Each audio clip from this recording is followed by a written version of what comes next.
So after episode 2, the picture seems a lot more clearer with a lot of the characters, storylines and plots. The murder investigation has picked up a lot of pace, the campus is crawling with cops and they found their main suspect, and as expected, it's Carrie. No doubt fueled by her history with Detective Whitman, who started to look into her from episode 1.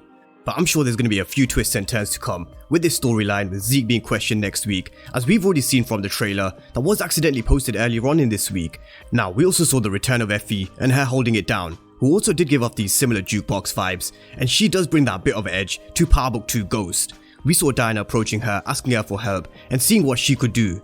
But with Tariq, his issues continue with Yaz being taken into foster care, him finally letting go of his past, and facing a real ethical dilemma with Carrie as the main suspect. And with Kane, he's showing that he's more than just a hothead, he's someone who's capable of making some smart moves, as we saw in this episode. And we are also learning more about Mecca, also known as Dante, as his past is revealed with Monet, and more than just his past, which we'll go through in this review and recap.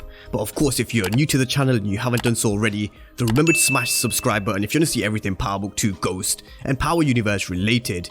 Now, I do have a bit of a sore throat, so I really am sorry if this audio does sound a little off compared to normal, but we're gonna do what we can. Now, this episode kicked off with Tariq having a nightmare, something similar to what we saw Tasha having in episode 6 of the first season, and I'm not surprised, because Tariq was struggling in the first episode. It's not long since Jabari's death, and he's still missing Tasha, and she was the one who taught him he needed to burn his clothes after he killed Ray Ray and get rid of the evidence, and that's what he needed to do with this phone. This is exactly what his dream was telling him that he needed to do, which was get rid of the evidence. And this is exactly what Kanan told him to do. He told him, your mom's is gone, you sent her away, and you're supposed to be on your man shit, you know what you gotta do. And Kanan told him he needed to toss the phone, which he eventually did later on in this episode, which we'll come to when we talk about the murder investigation. But when he comes back to reality, he's taken downtown because Grandma Estelle, she was drinking and driving, and she was tossed into a cell.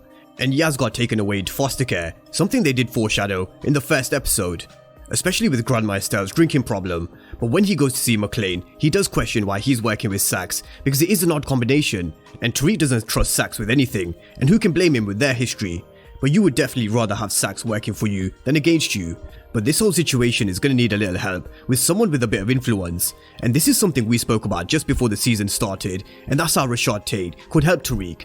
Tate is definitely someone with a bit of influence, because we've seen him helping Dre before in Power, when he helped Dre get his baby girl back, and we did see Tariq approaching Rashad Tate, but as he learned in his canonical studies class, it is possible for all parties to gain from any given interaction. If you scratch my back, I'll scratch your back, and that's exactly how it works with Tate. Nothing is ever free with him. It's going to cost Tariq, and it is going to cost Tariq with what he knows with the Westerns, because Tate needs help with taking Congressman Rick Sweeney's seat, and it definitely was foreshadowed in the first episode about the history and past, and I do feel he could have been involved in a rape case back in the day. Braden's dad said he knows all the secrets that went down at the society parties at the lodge, and Sweeney said that he buried all the photos, basically the evidence, but the photo album still exists from Braden's dad.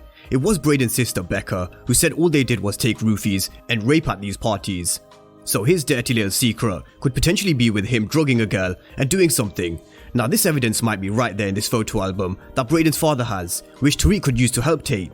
But let's stay with Tariq and this whole murder investigation, because he had a real ethical dilemma in this episode. Whitman was on the case of Carrie, which we could all see happening from the first episode.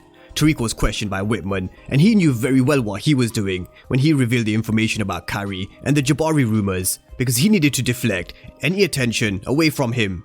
And he told Kane the number one suspect in this investigation is Carrie. And even though her and Zeke ended their relationship, Whitman was waiting right outside her place and saw everything. And the thing is, with this Jabari's murder, Carrie does have an alibi, but her alibi is Zeke, because she was in bed with him at the same time Jabari was killed. But with Zeke being taken in and being questioned next week, will he put his basketball career on the line and admit that he was sleeping with a professor? And also, this recording is going to get this girl into a whole lot of trouble, because this isn't the heat that Zeke needs entering the NBA draft, as we saw in this episode. But Carrie's past with Davis McClane is definitely about to come into play. They were probably sleeping together knowing Davis McClane and Carrie. And even though she shut her door on him, I do think he could be her lawyer going forward. So Carrie's journey is definitely about to be wild, and Tariq could have ramped up even more pressure on Carrie if he did put the phone in her desk. But as we all saw, he tossed it into the fire after realizing that he'll have to let go of the one thing that would put him in contact with Tasha. And this is Tariq moving on and becoming his own man this season. But let's talk all things Kane, Mecha, and the TARDIS, because this shit was definitely interesting, with a few things that we learned. So let's start from the beginning. The moment Kane enters Mecha's apartment, with Mecha appearing with his ninja appearing shit that he does, he also showed us that he may be someone who's battle trained and tested when he manhandled Lil Guap. And I think we're finally getting to know what Mecha can do. He's definitely not playing, and he wants to enter this power vacuum in New York. He's tough, smart, manipulative, and he'll also be a mentor to Kane. He tells Kane that he needs to be aware of his surroundings. Blood makes you family, but it only matters about those who have your back when your back is against the wall. But he also questions Kane. He wants to know everything about Kane and his family. He questions him about his siblings and Lorenzo. He wants a full book report on his family. But Kane wants to make it on his own. And he was about to give Kane his opportunity until Lil Guap showed up. So Kane has to prove himself to Mecha, and he did. He was behind all of this stepped on product because he needed back in with his family, which we'll come to in just a moment, because it all ties in with the product that the TARDIS had. Now, Tariq actually put a lot more trust in Brayden in this episode. He told him to handle business because he'll need to rely on not just Brayden, but Effie too. So we saw the return of Effie in this episode, and I did mention in season 1, she does give off some serious jukebox vibes, not just with her braids, but how she's into girls as well, and no doubt she showed us she could hold it down when she got into trouble because of the stepped on product. We saw her beating this chick, and she was ready to go at Diana as well. But this was all the doing of Kane. He didn't just rock up on Drew by chance, he knew what he was doing. But regardless, he does show that he will be family first this season. He wants to help Drew. While they're shooting off, he tells Drew that he'll be able to help with the fam with a new connect. Now Lorenzo tells Monet that if Kane's got a new connect, then they have to take him up on the offer. And Monet does, but just before she does, she warns Kane about never turning his back on his family again. But all this sugar shit was all Kane's doing, and I did mention we're gonna see more game to Kane this season than just him killing and being a hothead. And now he's showing what he's capable of, and Mecha knew it. He knew it was a good plan and smart. He told Mecha that they'll be going into business with Monet to Harder, and he created an opportunity for his family and helped them. But did he help them? Mecha's definitely got another motive, because we learned about his past with Monet. This red card that was seen 3 times across this one episode wasn't just by chance.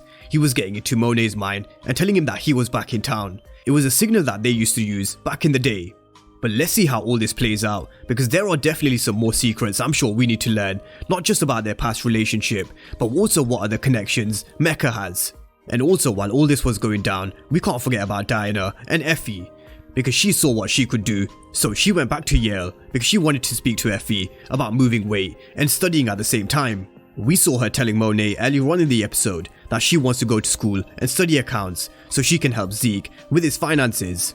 And this is something Diana will be keeping Monet in the dark with, as Effie questions her about her smarts and whether she's smart enough. She questions her, who had the most to gain from fucking up your shit, and it dawns on her who was just behind it all, which of course was Kane.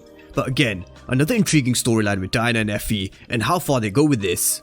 But elsewhere in this episode we saw a few things, with Davis McLean's brother being in prison for first-degree manslaughter. And even though Sax doesn't know it yet, he will be helping him try and get him out of prison. We saw Sax's relationship with Jenny Sullivan, which will definitely prove useful later on, because Davis McLean will want to keep the information coming from Jenny Sullivan about the whole Jabari murder case because of Carrie and Tariq, not out of the goodness of his own heart, but because it benefits his pockets. Now with Tariq's love life, Monet did warn Diana that Tariq isn't the one for her because Tariq is out for himself. There's this whole situation with Effie, who says she doesn't care about Reek. Well, she says she doesn't. But then there's also Lauren as well, who's not happy about him being distracted every single time he's with her.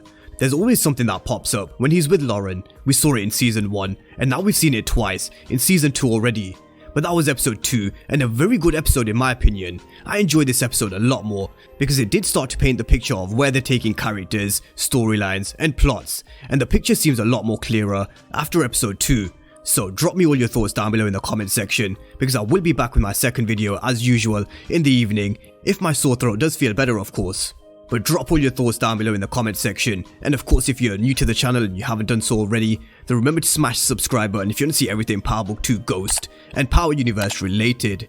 But as always, thank you guys for watching, and I'll see you next time.